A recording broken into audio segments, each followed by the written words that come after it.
Combien sommes-nous à vouloir évoluer dans notre vie sans vraiment se donner les moyens d'y arriver? Concrétiser des rêves qu'on remet toujours au lendemain. Pourtant, les jours passent et quand on prend conscience qu'on ne pourra plus rattraper ce temps, alors on comprend l'importance d'agir ici, tout de suite et maintenant. Je m'appelle Manal, je suis passionnée de voyage et de découverte et ce que j'aime par-dessus tout, c'est vivre des expériences qui donnent du sens à ma vie. Aujourd'hui, mon ambition est de partager avec vous des idées nouvelles pour plus de valeur dans votre vie. Moi-même, je cherche constamment à améliorer mon quotidien et je fais souvent de belles découvertes que je vais partager avec vous chaque semaine dans une ambiance décontractée et bienveillante. J'ai imaginé ce talk show comme un moment de divertissement qui vous apporte en même temps des conseils utiles pour upgrader votre vie. Ensemble, nous pouvons atteindre l'objectif ultime, devenir la meilleure version de nous-mêmes. Bienvenue dans le Manal Show.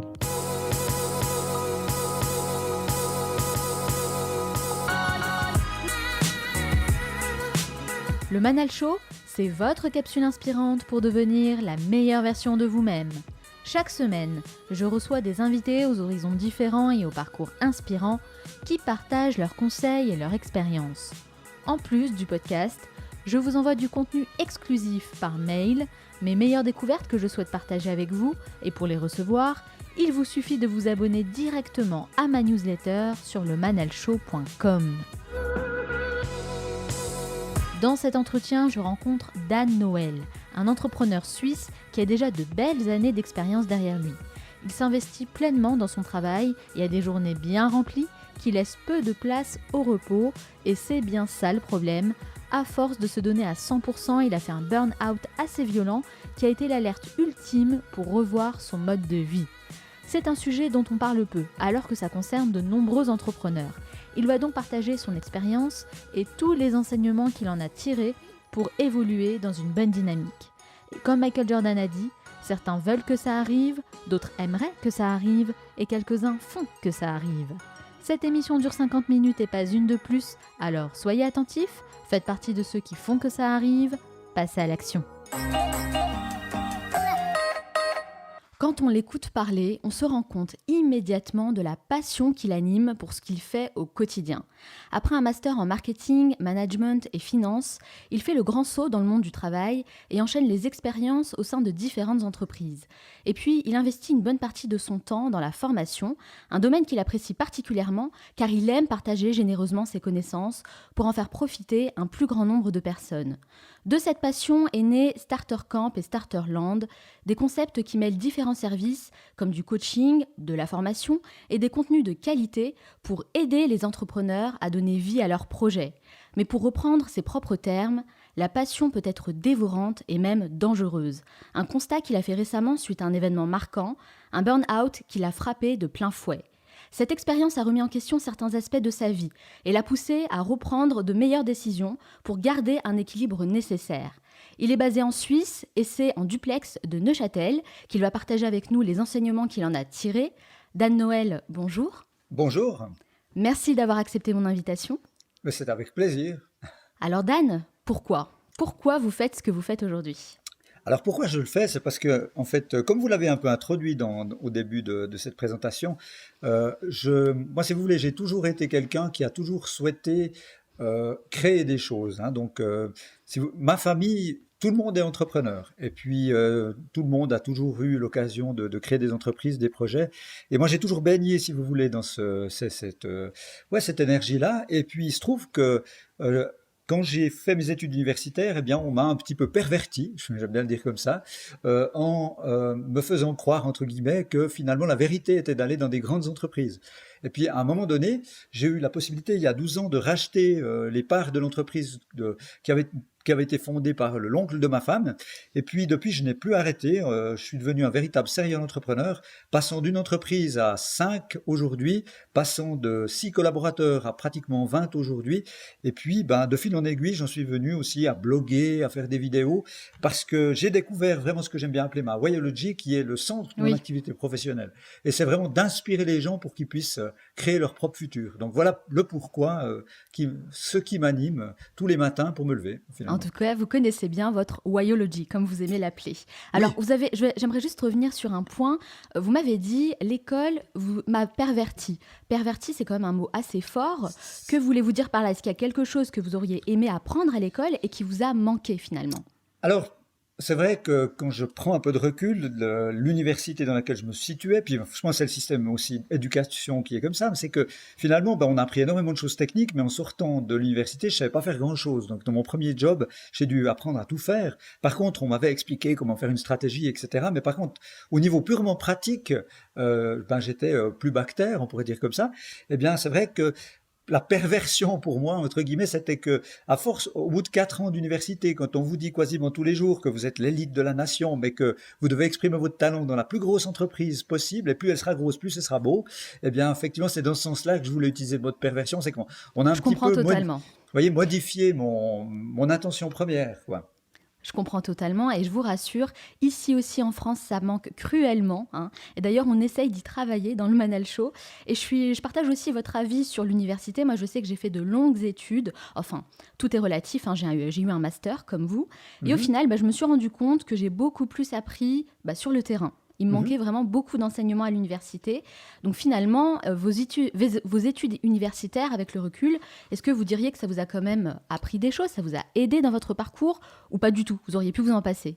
Alors, clairement, sur la partie entrepreneuriale, je pense que j'aurais pu m'en passer. Par contre, c'est clair qu'au niveau purement technique, connaissance, ça a été très riche. J'ai rencontré aussi beaucoup de gens avec qui j'ai encore des contacts aujourd'hui. Et puis, ben, c'est surtout que j'ai appris à apprendre. Donc ça m'a permis de beaucoup progresser par moi-même par la suite, vu que l'information et la capacité finalement de se cultiver aujourd'hui, elle est à disposition partout. À l'époque, on voyait arriver ce qu'on a appelé aujourd'hui le big data, mais qui s'appelait à l'époque le data mining. Et puis donc moi, j'ai tout de suite orienté ma carrière, notamment même au niveau de l'apprentissage universitaire, sur ces techniques-là. Et puis aujourd'hui, c'est vrai que ça m'est d'une énorme utilité avec la transformation digitale qu'on Vous vit. avez identifié vos talents très rapidement. Et Oui. d'ailleurs, vous avez travaillé durant plusieurs années en tant que salarié pour différentes entreprises. Vous faisiez donc du marketing assez pointu d'ailleurs. Oui. Pourquoi avoir fait le choix de commencer votre vie professionnelle dans le salariat alors que vous m'avez dit avoir baigné dans une famille d'entrepreneurs? Alors c'est là où finalement, comme je vous le disais tout à l'heure, la carrière universitaire m'a un peu changé, ou en tout cas m'a ouvert une perspective, on peut dire différente. Je me suis dit, tiens, et si la vérité était d'aller travailler dans un grand groupe international, et si effectivement la vérité était d'obtenir au fur et à mesure une progression de carrière et des titres sur une carte de visite, et jouer la carrière, quoi. Et c'est ce que je suis un petit peu allé chercher. Et puis, je rêvais un peu d'exotisme à l'époque aussi, parce que c'est l'âge qui le faisait. Et puis, entrer dans une grande structure comme Nestlé, ça voulait dire que si on faisait ses preuves, à un moment donné, on pouvait être envoyé sur un marché. Et puis, moi, ce qui me faisait rêver à l'époque, c'était d'aller faire El Gringo, comme j'aime bien le dire, hein, du côté de pays sud-américains, et puis d'aller comme expatrié, vivre une aventure comme ça, un petit peu dans un pays plus ou moins exotique. J'avais une Ça a l'air plutôt fun. En tout cas, pourquoi vous n'avez pas concrétisé ce projet? Pourquoi je ne l'ai pas concrétisé? C'est parce qu'au fur et à mesure de ma progression de carrière, notamment dans la première entreprise où j'ai travaillé, c'est que les choses bougeaient vite aussi, comme aujourd'hui. Et assez rapidement, je me suis trouvé dans un département où tous les autres collaborateurs, enfin plus seniors que moi, sont partis, appelés par d'autres entreprises. C'était juste au moment du dégonflement de la première bulle Internet. Mes collègues ont donc quitté le navire, puis je me suis trouvé le dernier des Mohicans. Puis en fait, si vous voulez, les RH m'ont dit... ils avaient détecté en moi cette envie de challenge et m'ont dit, si tu veux, on réengage un directeur de l'unité ou autre, mais et si tu essayais? Puis ça m'a redonné un challenge supplémentaire, mais du coup, j'ai été bloqué au headquarters avec cette mission qui était passionnante. Et puis au bout de quelques temps, après avoir remonté le département, après plus de 2 ans, j'étais à nouveau toqué tapé, pour prendre un mot plus au français, à la porte des ressources humaines en disant, voilà, moi j'ai rempli ma partie du contrat, est-ce que je pourrais aller dans un pays exotique? Ils m'ont dit, mais c'est pas possible, hein, maintenant vous êtes beaucoup trop connu dans le groupe, vous êtes l'homme de la business intelligence, et si on vous envoie sur un marché comme junior, c'est une régression, quoi. Donc voilà un petit Hmm. peu ce qui m'a bloqué dans cette aventure Ouais. de voyage qui m'animait à l'époque, en fait. Ouais, oui, oui. Mais justement, personnellement, hein, je garde un souvenir un peu amer de mes expériences dans le salariat, parce que j'ai souvent été déçue par les pratiques managériales, et je trouve qu'il y a un véritable travail à faire là-dessus. C'est même fondamental, hein, selon moi. Vous, en 2015, vous fondez Starter Camp, puis en 2017, Starterland. Alors, comment s'est fait le processus jusqu'à ces projets entrepreneuriaux? Alors ça, c'est quelque chose de particulièrement intéressant parce qu'il se trouve que j'accompagnais déjà des créateurs d'entreprises dans le cadre de mandats qui me sont donnés de missions depuis bien longtemps, pratiquement 12 ans, 10 ans à l'époque. Et puis il se trouve qu'à un moment donné, j'ai ressenti comme un appel en me disant, ben voilà, je, j'ai l'impression d'apporter quelque chose à ces personnes que j'ai accompagnées. J'ai accompagné pratiquement 2000 entrepreneurs depuis que je fais ça. Et puis, ben, je me suis dit, ben, est-ce que je pourrais faire exploser ce cercle et puis essayer d'accompagner, d'inspirer un plus grand nombre de candidats à la création d'entreprise. Et puis, ben, de manière assez naturelle, je me suis dit, mais quel vecteur je pourrais trouver pour m'exprimer et puis essayer de toucher plus de monde que ce que je faisais à l'époque. Et puis, ben, l'idée du blog est venue comme ça parce que je me suis dit, ben, j'ai une facilité à écrire, ça me paraissait facile à mettre en place. Et puis, j'ai commencé spontanément comme ça à écrire des articles, un article d'une dizaine de pages par semaine, en disséminant ben, de la compétence, de l'expérience, des trucs et astuces pour des gens qui se situaient à des stades plus ou moins avancés de la création d'entreprise. Donc ça a débuté comme ceci, sans velléité d'en faire une véritable entreprise. C'était vraiment dans le fait de délivrer un maximum de valeur à une communauté la plus grande possible. Et puis ben, la mayonnaise a prise, la chose est devenue de plus en plus grande. Et puis le fait de délivrer cette valeur totalement gratuitement, ce qui faisait bizarre à mon associé. Hein, j'ai un associé qui a 73 ans. Donc, quand il m'a vu faire ça au début, il m'a dit, mais t'es fou. Hein, il m'a Pourquoi pris tu de son donnes bureau, il autant m'a de dit, contenu gratuit? exactement, il m'a dit, t'es complètement cinglé, tu files gratuitement ce qu'on vend d'habitude à nos clients, tu vas scier la branche sur laquelle on est assis. Alors, comme je suis un peu comme ça, frondeur, et puis qu'on est difficile à me dévier de ma route, je lui ai dit oui, oui, bien sûr, et j'ai continué à côté. Et puis il se trouve que ben, cette délivration de valeur, en fait, sans véritable arrière-pensée, ben, a généré un grand engouement. Et puis, ben, évidemment, il y a plein de gens en fait, qui bénéficient de ces conseils, qui aujourd'hui, je le fais aussi au travers de ma chaîne YouTube, et que je ne verrai jamais comme client. Mais par contre, le phénomène que j'avais complètement sous-estimé, c'est que en donnant toute cette valeur, on finit par recevoir. Et au final, Exactement. très rapidement, eh bien, j'ai eu de plus en plus de demandes pour des mandats dans le domaine de l'entrepreneuriat, donc des clients que je n'aurais jamais pu toucher autrement, et encore plus fortement dans le domaine du marketing et du marketing digital. Et puis, ben, le saut a été assez logique, c'est-à-dire que très rapidement, on a eu suffisamment de demandes et de besoins pour commencer à penser à engager un nouveau collaborateur pour m'accompagner dans cette mission. Puis aujourd'hui, on va engager le troisième collaborateur, et puis on en a fait une entité à Ça part entière. s'agrandit en tout cas plutôt bien. Mais ça, Voilà. c'est vrai, Dan. Je suis complètement d'accord avec vous. Il faut donner avant de recevoir. Moi, je le répète souvent à mes clients. Et finalement, c'est ce que je fais aussi avec le Manal Show. Chaque semaine, on essaye de donner un maximum de valeur à nos auditeurs. Et j'ai souvent entendu ce type de réflexion. Mais pourquoi tu donnes autant, en fait, Mhm. gratuitement? C'est quelque chose que les gens ont du mal à comprendre. Oui, Mais je vous explique pas en Suisse comme c'est plus difficile encore, parce qu'en Suisse c'est on a vrai? une mentalité particulière. C'est vrai qu'en Suisse on a un côté comme ça très, vous savez, c'est parce qu'on est un petit pays et puis on se dit mais donner comme ça, c'est pas tellement dans notre culture de base. Donc c'est vrai que c'est vraiment quelque chose. On a assez peu à le faire hein, dans mon pays. Puis c'est vrai que c'est quelque chose d'assez nouveau et qui est pas naturel chez nous, vous voyez. Donc C'est ça.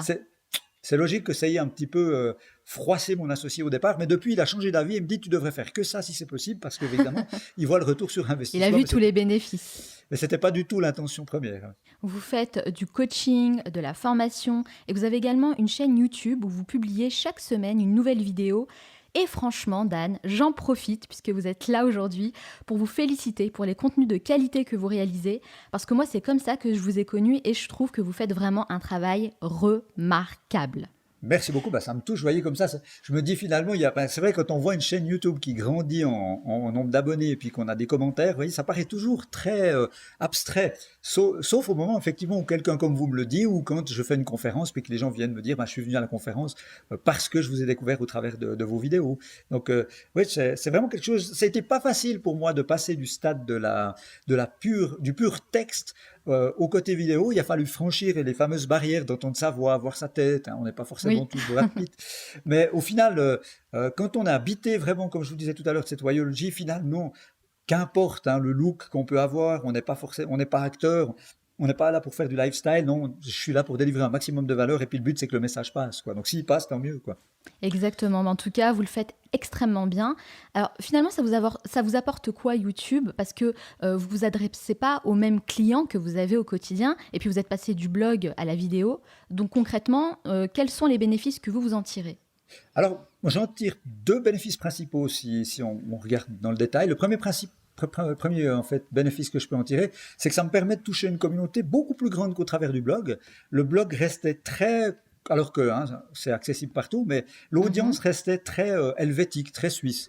Alors que le fait de passer au format vidéo, ça m'a ouvert en fait une possibilité en tout cas, de contacter, de toucher des gens dans toute la francophonie. Et puis, si je n'avais pas fait de vidéo, probablement qu'on se parlerait pas maintenant. J'ai eu l'occasion Ça de ouvre des participer. opportunités. Ouais, j'ai eu l'occasion de parler aussi et de participer à une conférence numérique avec quelqu'un qui organise ça au Québec.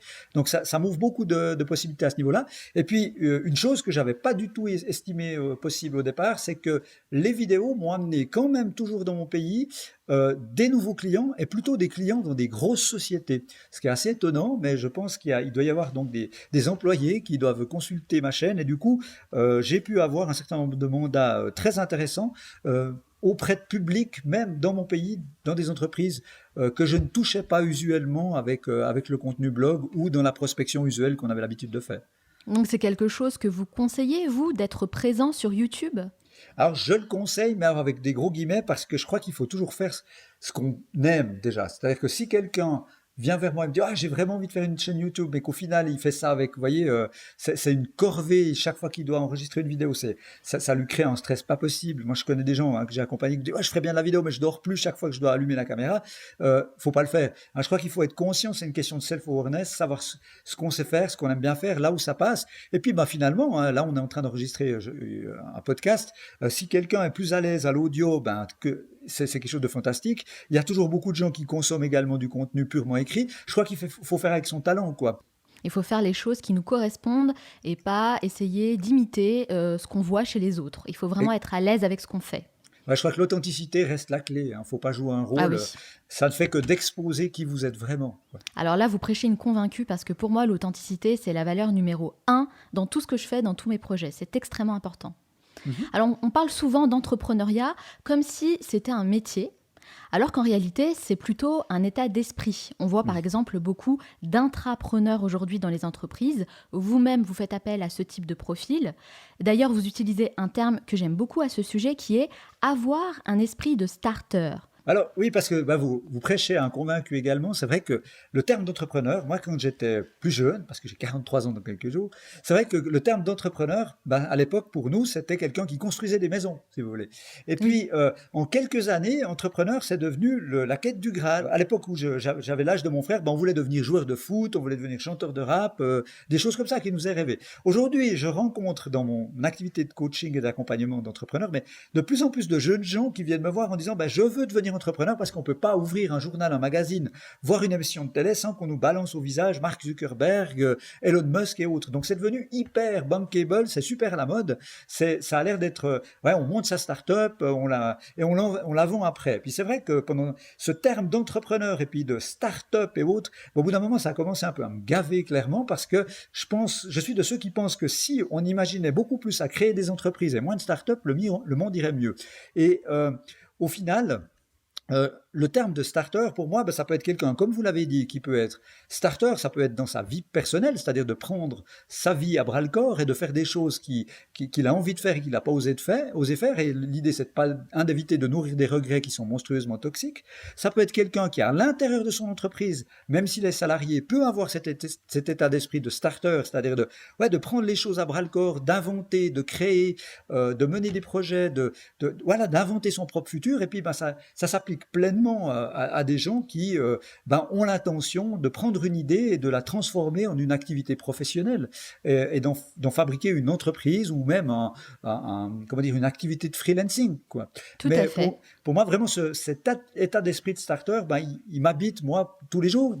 J'adore faire de la photo, j'adore faire de la course à pied, mais j'essaie d'utiliser également cet esprit-là, c'est-à-dire de se mettre le pied aux fesses et puis de démarrer parce que je crois que souvent, le plus difficile, c'est de commencer.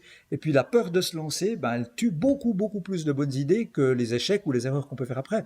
Donc il y a vraiment oser se lancer, c'est ça l'esprit de starter, c'est prendre un risque, c'est voilà, prendre les choses en main, prendre les rênes et essayer d'inventer son futur, son avenir, quelle que soit la situation, privée, qu'on soit salarié ou qu'on ait envie de donner vie à son projet de création d'entreprise. Être entrepreneur de sa propre vie, entreprendre Exact. des projets, ça c'est vraiment à la portée de tout le monde. Finalement, on est tous un peu entrepreneurs dans l'âme.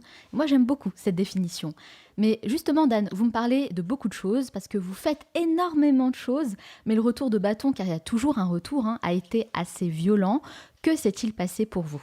Je suis quelqu'un qui s'ennuie très vite, donc je fais énormément de choses parce que finalement j'ai besoin d'être nourri en permanence.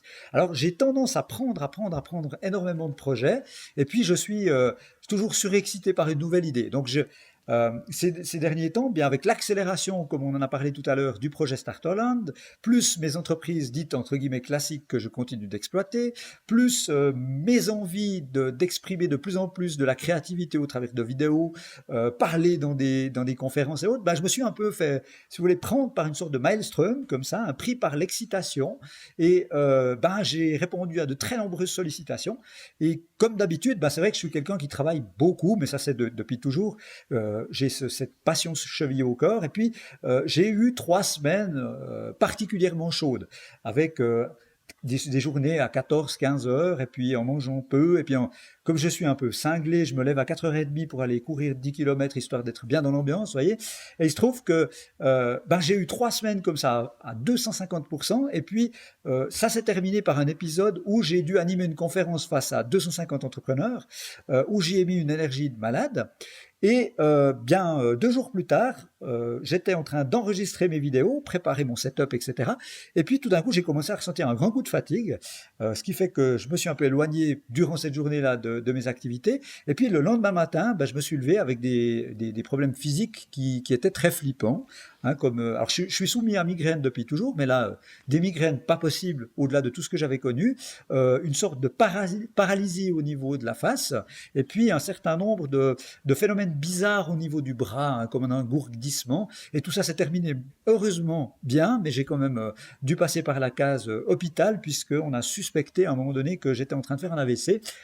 Bien heureusement, ce n'était pas du tout le cas, mais j'ai pris un sacré retour de manivelle lorsque la médecin urgentiste m'a dit clairement que j'étais en phase aiguë de burn-out, que j'avais mangé toute mon énergie et qu'il fallait que je m'arrête un mois. Donc vous voyez, pour quelqu'un comme Oui. moi, c'est Là, pas ce c'est qu'il faut dire. énorme. Vous vous êtes brûlé les ailes, en quelque Ouais. sorte, avec tout ce que vous avez fait. Le retour de bâton a été assez fatal, on le voit bien. Mais finalement, c'est le corps qui dit stop parce qu'il y a un trop-plein. Pour vous, est-ce que c'est la première fois que vous subissez ce genre de choses? À ce point-là, c'est-à-dire d'arriver où le corps, comme vous l'avez dit toi, tu as envie de continuer, parce que ma tête était là, hein, moi j'étais prêt à me lever et continuer le truc à 350%. Quand Mhm. le corps vous envoie un signe comme ça et vous dit stop maintenant, sinon il va y avoir une casse plus importante, c'est vrai que pour moi, c'était un sacré rappel à l'ordre et pas forcément facile, hein, dans les premiers jours de l'accepter finalement, parce Vous que avez eu peur? alors, la peur, elle est arrivée au moment de l'hôpital, vous savez, parce que je suis quelqu'un qui, comme ça, essaye toujours d'être d'un grand optimisme. Et puis, jusqu'au moment où on m'a posé donc sur un plateau et qu'on a commencé à me coller des électrodes et me mettre une perfusion, jusque-là, je fanfaronnais en me disant ouais, je suis un peu fatigué, etc. Et puis, quand j'ai vu que ça devenait sérieux et que m'adressant à l'infirmière, j'essayais de me rassurer, vous voyez, en disant ouais, il y a rien de grave, hein. Puis que on m'a dit mais la seule chose que vous avez à faire, c'est vous calmer et puis laissez-nous faire notre travail, on s'occupe, mais il n'est pas impossible qu'on vous emmène au jeu, hein, dans le phénomène des urgences au niveau plus large. C'est vrai que là, j'ai commencé à me dire, mais dis donc, je suis passé en quelques heures, entre guillemets, du stade où j'étais sur le toit du monde, en train d'enregistrer mes vidéos, tout excité, au taquet, à tout à coup, tu peux te retrouver à l'hôpital, peut-être opéré, en réhabilitation, ou peut-être même pire que ça. Donc là, j'ai Là, eu c'est un peu vraiment peur. l'ascenseur émotionnel. Ouais, alors là, On ne sait franchement, plus trop ce qui se passe, quoi. ouais, et puis ben, le fait d'avoir l'impression de ne plus être forcément au contrôle de la chose, puisque ben, voilà, vous remettez votre vie, entre guillemets, dans la main de professionnels, ben, ils sont faits pour ça, ils connaissent bien leur métier, ils aiment ça, mais c'est vrai que pour quelqu'un comme moi, ben, c'était un peu tout à coup de se dire, ben, tiens, finalement, tu n'es pas Iron Man, quoi, hein. Il y a un Non, moment on n'est donné pas des où super-héros, c'est sûr. chacun a ses limites, les miennes sont hautes, mais j'en ai quand même aussi. Est-ce que vous avez eu des alertes avant d'en arriver là, ou c'est venu d'un coup comme ça sans prévenir? Alors, si je suis parfaitement honnête avec moi-même, ben, il y avait déjà eu un certain nombre de signes avant-coureurs, c'est-à-dire que depuis quelque temps, je devenais de plus en plus irritable, j'avais de moins en moins de facilité à prendre les choses avec distance. Et puis la semaine qui a précédé, en fait, si on le dit comme ça, la grosse casse, eh bien, j'ai eu des signaux, hein, j'ai eu des palpitations au niveau du cœur, j'avais souvent mal à la tête, mais bah, je me suis dit, comme d'habitude, c'est la fatigue, tu connais, ben, plus que quelques jours, puis t'es arrivé, vous savez, au bout du sprint, et puis tu auras quelques jours pour souffler un peu. Et puis, j'ai pas voulu, si vous voulez, j'ai pas su ou j'ai pas voulu écouter ces signes-là.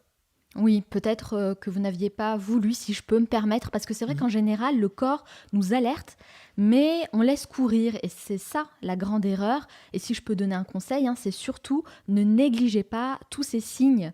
Il faut vraiment les prendre en considération et les prendre au sérieux, parce que mieux vaut prévenir que guérir. Ouais, oui, vous avez tout à fait raison. D'ailleurs, maintenant, je fais beaucoup plus attention, hein. En tout cas, je ne sais pas si ça durera très longtemps, j'espère, mais en tout cas, pour l'instant, si vous voulez, dans mon agenda de cinglé, j'ai quand même réussi à. Ben, j'ai pas eu d'autre choix, c'est-à-dire qu'à un moment donné, la seule manière, c'était de me bloquer, comme je le fais pour mes projets, des périodes pour dire, ben, tu prends soin de toi durant ces périodes, quoi, pour mieux pouvoir rayonner dans la suite, quoi. Ah bah c'est intéressant parce que moi récemment j'ai reçu une pointure en développement personnel, un véritable expert qui s'appelle Pascal Legrand et durant notre entretien il nous a donné un excellent conseil, c'est de planifier une fois par semaine un rendez-vous en tête-à-tête avec soi-même pour déconnecter et faire quelque chose qui nous fait du bien. Donc vous, c'est un conseil que vous appliquez à titre personnel?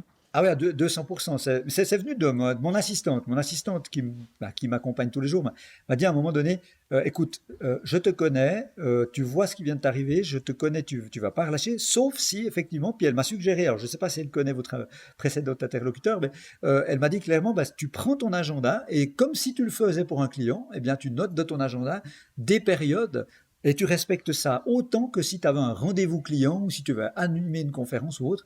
Et ben, donc, si vous voulez, mon propre temps libre, prendre soin de moi est devenu mon propre client, quoi. En fait, c'est devenu, ça fait partie de ma Exactement. cartothèque de client. C'est écrit dans votre agenda, dans votre planning, et j'insiste vraiment sur le fait que c'est un rendez-vous qu'il ne faut surtout pas décaler sous aucun prétexte. Ça fait partie des priorités. Exactement. Le burn-out, c'est un mot qui peut faire peur, mais je trouve qu'on n'en parle pas assez. Et alors que ça touche beaucoup de monde et ça peut faire de gros dégâts. D'ailleurs, vous avez consacré une vidéo à ce sujet sur votre chaîne YouTube. Alors pourquoi avoir choisi d'en parler comme ça, à cœur ouvert? Alors, c'est très intéressant comme question parce que euh, je j'ai même pas eu à me poser la question. C'est-à-dire qu'à un moment donné, quand je me suis senti un peu mieux, je me suis dit, il faut absolument que j'en parle. Alors, il y avait un côté peut-être thérapie personnelle, le fait d'avouer une certaine faiblesse, j'aime bien ce côté authentique. Et puis, de l'autre côté, je me suis dit, mais je suis évidemment pas le seul. Et par contre, c'est vrai, vous le disiez à l'instant, c'est véritablement une thématique qui est hyper taboue. Alors déjà chez les collaborateurs, collaboratrices, c'est pas évident, mais alors chez les entrepreneurs, qu'est-ce que c'est compliqué? Et je me suis dit, bah, autant que mon expérience puisse servir à de plus nombreuses personnes, toujours dans cet esprit de partage, et puis essayer d'inspirer les gens pour qu'eux-mêmes puissent aller mieux ou éviter cette problématique. Et ce qui est incroyable, c'est que depuis que cette vidéo a été publiée, un grand nombre d'entrepreneurs ont pris contact avec moi, des gens que je connaissais, des gens qui étaient mes clients, ou d'autres que je ne connaissais pas du tout et qui ont pris contact avec moi via les réseaux sociaux pour me remercier, me dire que eux avaient vécu ce type de problématique ou qu'ils le vivaient ou qu'ils étaient ils sentaient qu'ils étaient en train de le vivre, mais que pour eux, ils n'avaient pas eu, si vous voulez, le courage entre guillemets de l'avouer parce que ouais, que vont dire les clients, que vont dire mes pairs, mes On pense associations toujours au professionnelles. regard des autres, effectivement. On a l'impression qu'il faut toujours être superwoman, superman, donner vraiment le meilleur et même plus que ça. Donc finalement, votre partage d'expérience, en quelque sorte, a pu éviter le pire pour certains entrepreneurs qui vous suivent. Alors, je l'espère. Alors, en tout cas, si ça a permis de libérer la parole d'une certaine manière à ma modeste échelle, eh bien, j'aurais réussi mon truc. Et puis, à côté de ça, c'est vrai que pour moi, c'était important de le dire. Et puis, ça a été une sorte il fallait voilà, il fallait l'exprimer. Et je me suis dit, ben, quel meilleur moyen que d'allumer la caméra et puis d'en parler avec le plus d'authenticité possible, sans mettre de masque, sans jouer un rôle, et puis de le faire ouais, sans arrière-pensée, simplement pour partager. Et puis, d'une part pour moi-même, mais aussi pour les autres. Donc c'était vraiment l'objectif de la démarche. En tout cas, enfin, j'avoue que moi, je suis allée regarder un petit peu les commentaires sous cette vidéo et je me suis rendu compte du nombre d'entrepreneurs, de personnes qui ont laissé un commentaire et qui subissent ça, qui vivent ça actuellement. C'est énorme, on s'en rend pas compte, mais en réalité, ça touche énormément de personnes. Ouais, ça touche beaucoup de monde et puis vous touchez vraiment un point que je trouve capital. Comme on l'a dit tout à l'heure, devenir entrepreneur, être entrepreneur, c'est devenu hyper la mode. Et ce qu'il faut quand même savoir, clairement pour le vivre depuis 12 ans, même avant parce que je le faisais en parallèle, et pour avoir accompagné 2000 personnes, faut être honnête, tout le monde n'est pas fait pour devenir entrepreneur. Et puis, il y a des gens qui vont s'engouffrer parce que, voilà, ça peut exciter, ça peut paraître une carrière sympathique, parce qu'il y a souvent des stéréotypes derrière. Souvent les gens se tournent aussi vers ce type de carrière d'entrepreneur parce qu'ils quittent quelque chose, ils fuient quelque chose. Mais je crois qu'on sous-estime monstrueusement ce que c'est en termes d'énergie. Vous parliez d'émotionnel, hein, de grand 8 émotionnel. On peut passer en quelques minutes, on est sur le toit du monde, et quelques instants plus tard, on peut être au 4e sous-sol. Il faut tenir dans la durée, il faut savoir remonter sur le cheval, ne pas se décourager. Parfois, on ne peut pas se retourner. Hein, quand vous êtes à l'école et puis que vous faites des mauvaises notes, vous pouvez blâmer votre prof. Quand vous êtes salarié, vous pouvez blâmer votre boss, vos collègues. Quand vous faites du foot, vous pouvez blâmer vos coéquipiers. Mais quand vous êtes entrepreneur comme ça, et solo entrepreneur, eh bien, vous pouvez blâmer que vous-même. Et quand ça Et va pas, c'est ça le plus compliqué, c'est ça le plus difficile. c'est sur vos J'acquiesce comme épaules. ça avec la tête, parce que vraiment, je me reconnais totalement dans ce que vous dites. Moi-même, je suis entrepreneur. Et vraiment, il faut essayer de casser cette image idéale qu'on a de l'entrepreneur. Il faut arrêter. Je suis totalement d'accord avec votre discours. Je trouve ça important vraiment de le souligner. C'est beaucoup, beaucoup de travail, beaucoup de sacrifices. Et en devenant entrepreneur, souvent, on cherche une certaine liberté. Mais je me dis que finalement, est-ce qu'on ne devient pas esclave de sa propre entreprise? Ah, ça, c'est un sacré sujet. Alors, c'est vrai que moi, quand j'ai franchi le pas à 100%, hein, il y a 12 ans, pour embrasser vraiment à 100% cette carrière d'entrepreneur, comme je fais de la musique à côté, vous voyez, le premier sentiment, c'était, je vais pouvoir faire des choses que j'aime, ou donner du sens à mon activité. Puis le deuxième volet, c'était, comme vous venez de le dire, retrouver une certaine liberté. Tu peux t'organiser comme tu veux, etc. Et puis, l'idée, c'était d'avoir un peu plus de temps pour faire de la musique. Et avec le recul, eh bien, comme vous venez de le dire, je crois que on n'est pas forcément et surtout pas plus libre. On est libre différemment. Mais c'est vrai que il y a des contraintes, ça demande beaucoup d'énergie. On est toujours un peu au travail, puisque même quand on n'y est pas, le cerveau continue de travailler sur nos projets, Oh sur oui, des on problématiques. continue toujours à y penser. Et c'est moi, encore une fois, c'est ce qui me fait très peur dans toute cette jeune génération qui pense qu'effectivement c'est la seule voie parce que on voit ça. Et moi j'ai un peu souci qu'il y ait des déçus à l'arrivée et que ça puisse faire des grosses casses et que certaines personnes puissent se trouver dans des situations inextricables parce que que vous l'avez dit, hein, je crois tout au début de cette interview, entrepreneur, c'est pas un métier, c'est quelque chose qu'on a en soi, quoi. Et si on n'a pas cette fibre-là, qu'on peut développer aussi dans la durée, mais si on n'a pas cette fibre-là, ou si on le fait pas, et qu'on n'est pas amoureux du chemin, et qu'on est amoureux que de la destination ou de l'étiquette qu'on nous colle, eh bien, le chemin va être sacrément difficile. Et on peut perdre des gens sur le chemin. D'où l'importance de bien connaître son pourquoi, ce que vous appelez vous la whyology, parce que connaître son pourquoi, c'est se poser les bonnes questions. Est-ce qu'on veut gagner plus d'argent? Est-ce qu'on veut être plus libre? Est-ce qu'on a besoin de plus de reconnaissance? Etc., etc.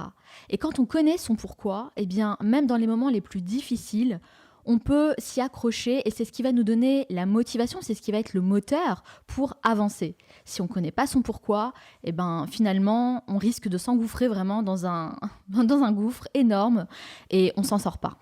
À 1000% d'accord avec vous. Je crois vraiment que c'est le meilleur résumé qu'on peut faire. Ah bah tant mieux alors.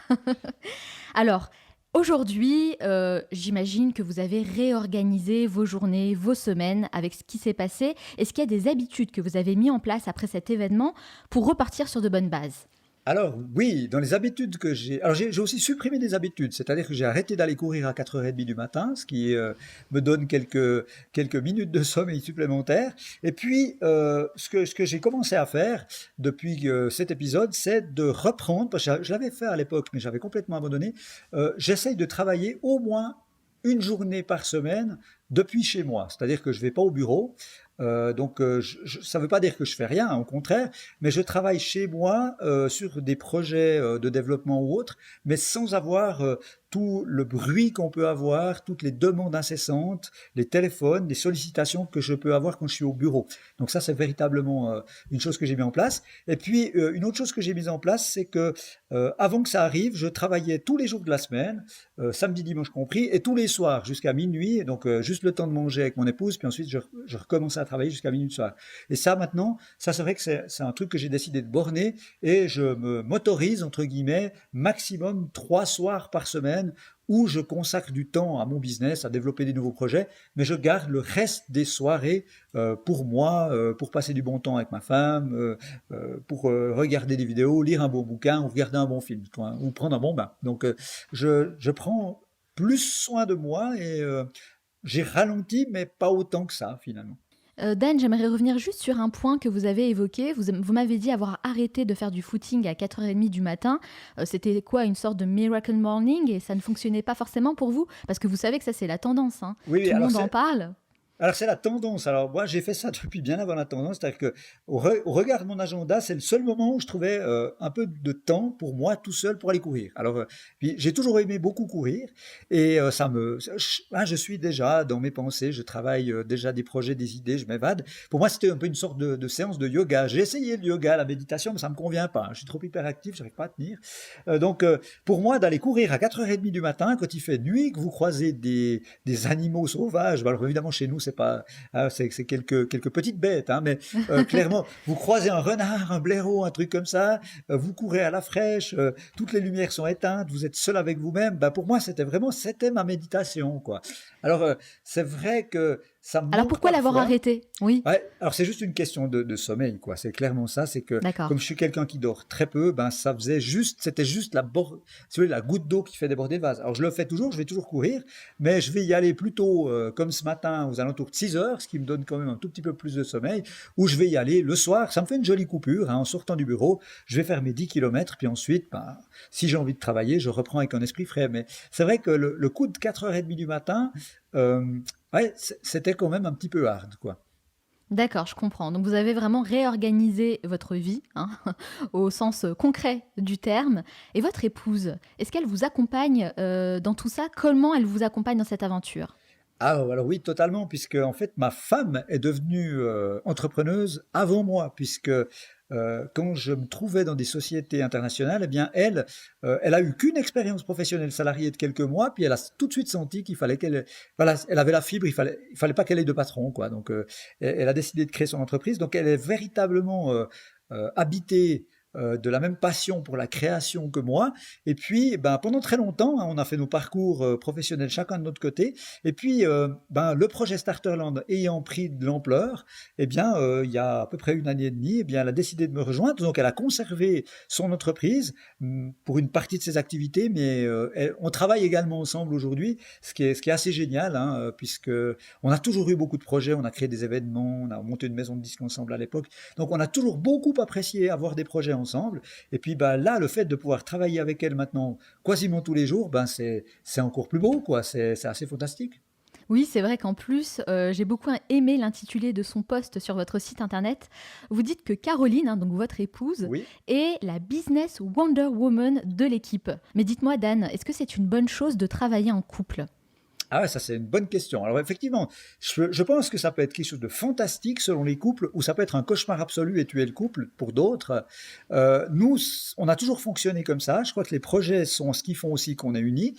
C'est ce qui nous fait avancer. Et puis alors par contre, il y a une règle d'or qu'on s'est fixée, et je crois que sinon ce serait pas possible, c'est que ben on a chacun nos business, mais on travaille ensemble et on s'autorise uniquement le trajet en voiture depuis le bureau jusqu'à la maison pour continuer de parler des projets business, mais quand on arrive à la maison, on se refuse, hein, on dit stop, c'est terminé, et on enlève notre casquette, et quand on est ensemble à la maison ou en vacances, on essaye alors on essaye, je vous le dis, parce que des fois on a des petits travers quand on a des idées comme ça qui nous excitent, mais on essaye de minimiser fortement, on n'est pas collègues, quoi. Donc c'est ça, je pense, la clé, le secret, la clé, c'est de C'est la réussir à limite. C'est vraiment la tourner le limite bout. que vous avez fixée. C'est excellent. En fait, il faut savoir faire la part des choses. Et tourner le switch, vous voyez, de dire là, on n'est plus au travail, on n'est plus dans le business, on n'est plus dans la création d'entreprise, on est mari et femme, copain, copine, on est deux amoureux et on profite de l'instant présent, quoi.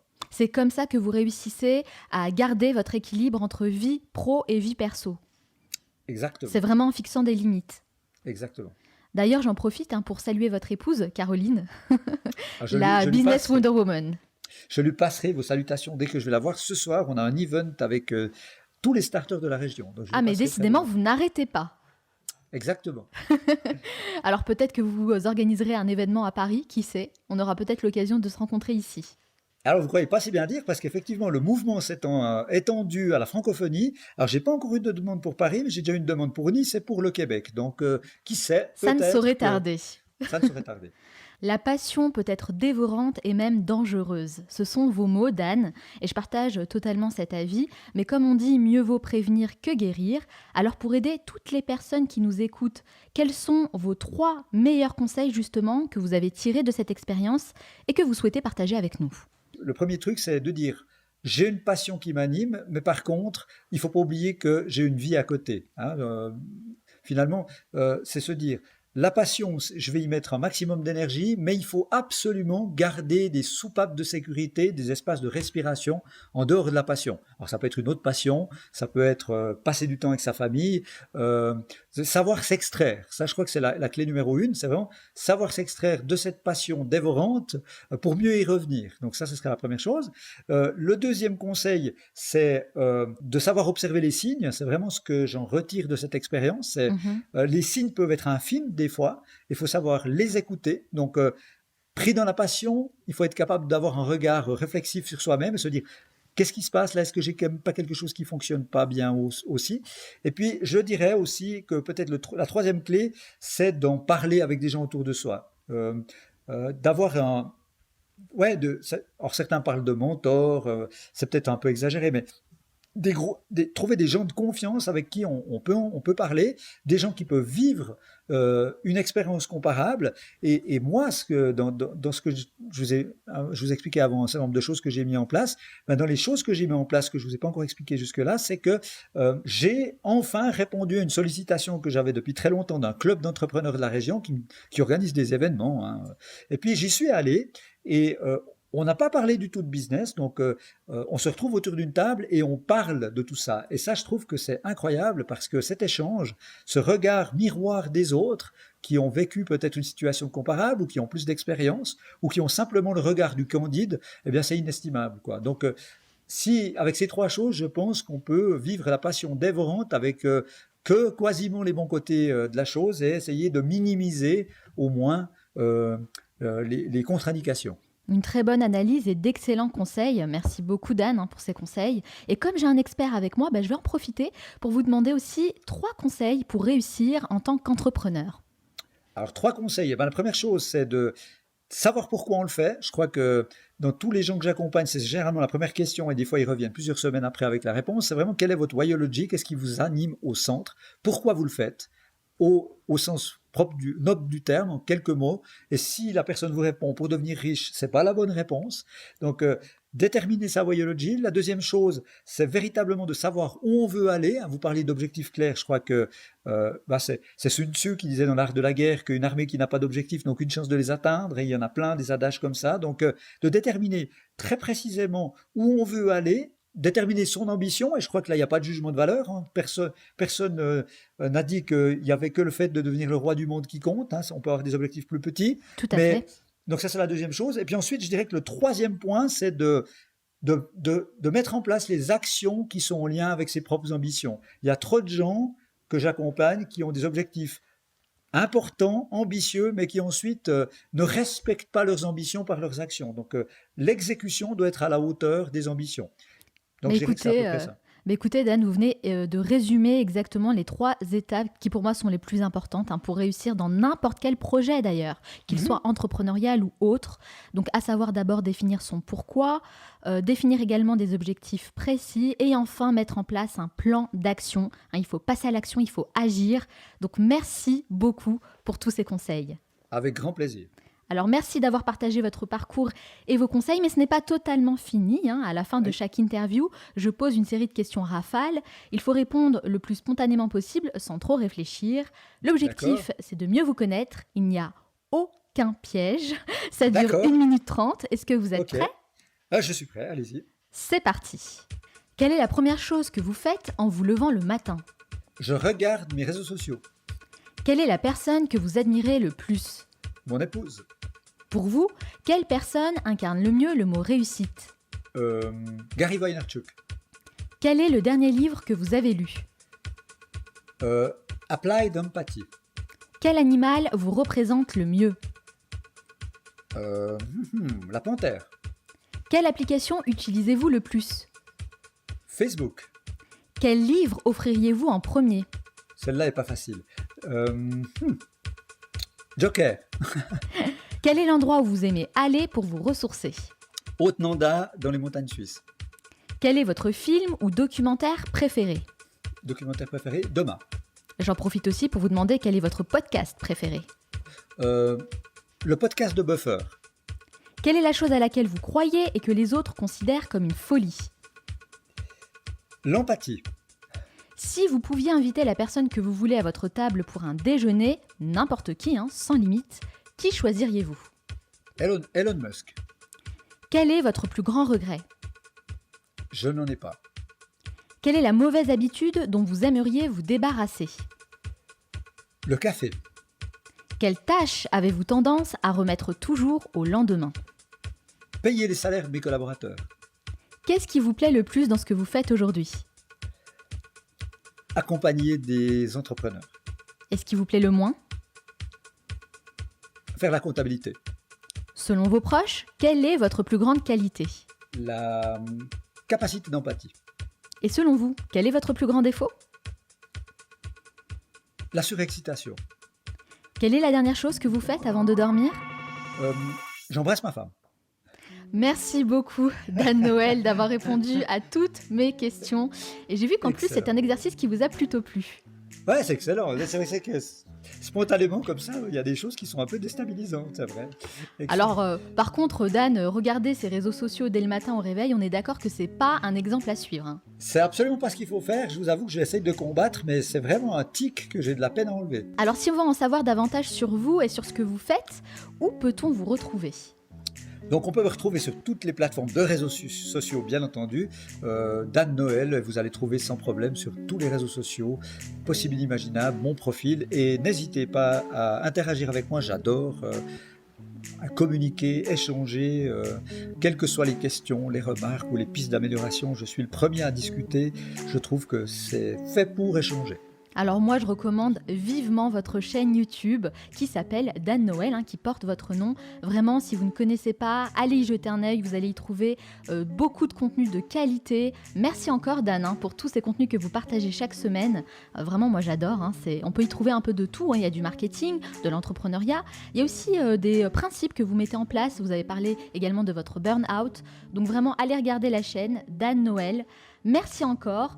Je vais mettre toutes les informations, les références sur mon site à moi, lemanalshow.com. Comme ça, voilà, vous pourrez tout retrouver d'un clic. Merci encore. Je vous souhaite beaucoup de succès dans tous vos futurs projets. Et vous aussi, et merci beaucoup. Et c'était un grand plaisir de partager avec vous et au plaisir de vous rencontrer une fois à Paris pour de vrai. Avec grand plaisir. J'espère que cet entretien avec Dan Noël et tous ses conseils vont vous aider à votre tour à trouver un équilibre nécessaire dans votre vie et à prévenir les risques que nous avons évoqués pour vous ménager et rester en bonne santé. Et n'oubliez pas, ne restez pas passif, passez à l'action. Si vous êtes encore là, c'est que vous faites partie de cette minorité de gens qui vont au bout des choses et je vous en félicite. Pour aller encore plus loin, sachez que chaque vendredi, je partage avec les membres de ma communauté des contenus exclusifs à haute valeur ajoutée que je teste personnellement et pour les découvrir, vous avez une seule chose à faire, vous rendre sur le site lemanalshow.com et me laisser votre meilleure adresse mail. On se retrouve la semaine prochaine pour un nouvel épisode. D'ici là, on reste en contact sur la page Facebook du Manal Show. Ciao!